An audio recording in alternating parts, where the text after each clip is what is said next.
Amigos, ¿cómo están? Bienvenidos a Joca's Kitchen.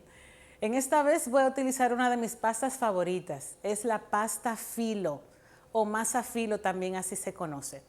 Aunque sí hay que trabajarle un poco más porque es más delicada, se rompe muy fácil, incluso hay que tener en cuenta la temperatura. Es muy versátil.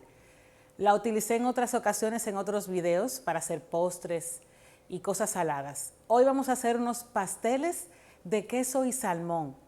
Y los ingredientes y aderezos que le vamos a poner al final es que le van a dar ese toque. Me encanta porque el resultado es bien crujiente, pero sabrosísimo. Comencemos.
Bueno, esto ha sido todo por hoy. Le quería dejar dos tips. Estos pasteles de salmón y queso, me gusta acompañarlo por ese tipo de pasta y el relleno con una salsa que se llama tzatziki. La hice en uno de mis episodios anteriores. Le va a gustar la combinación igual o usted elige la salsa que quiera. Otro es que ustedes seguro notaron en el video que los filos que no estaba utilizando en ese momento los ponía en una toalla. Es que tienen que estar así, se tienen que mantener en un ambiente seco porque si no, se les va a desbaratar y no van a poder trabajar la masa, ya que es muy delicada, pero queda deliciosa si la hacemos como van los pasos. Recuerden que la receta completa va a estar en la descripción del video abajo.